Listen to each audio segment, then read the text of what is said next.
지난달에 취업자 수가 1년 전보다 27만 명 가까이 늘었습니다. 하지만 제조업 취업자 수는 8달째 감소했고 청년과 남성 취업자도 줄었습니다. 취재기자 연결합니다. 이승은 기자. 네, 경제부입니다. 네, 통계청이 발표한 고용 상황을 보면 15세 이상 고용률 63.1%로 역대 8월 기준으로 역대 최고였고요. 실업률 2%로 역대 최저 기록을 이어갔습니다. 그런데 고용 상황을 뜯어보면 우려되는 부분이 좀 많다고요. 그렇습니다.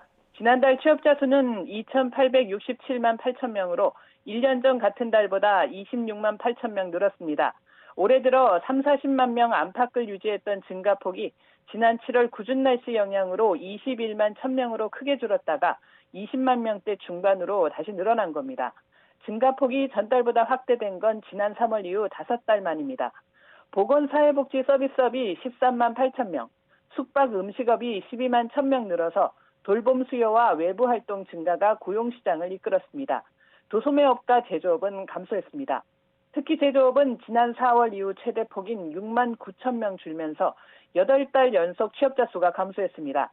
성별로 보면 여성 취업자가 28만 1천 명 증가했지만 남성 취업자는 제조업과 건설업 부진의 영향으로 1만 3천 명 줄어서 2달째 감소세를 보였습니다. 나이별로 보면 60세 이상에서 30만 4천 명 늘었습니다. 15세에서 29세까지 청년층이 10만 3천 명, 40대는 6만 9천 명이 줄었습니다. 청년층은 10개월째, 40대는 14개월째 취업자가 준 겁니다.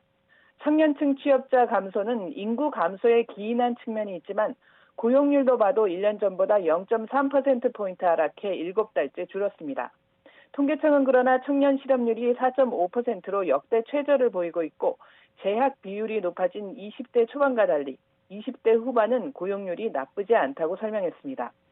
기획재정부는 중국인 관광객 증가로 서비스업을 중심으로 고용시장의 견조한 흐름이 지속할 것으로 전망했습니다.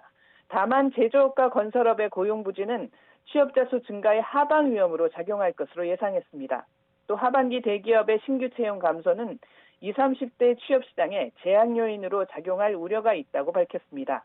지금까지 경제부에서 YTN 이승은입니다.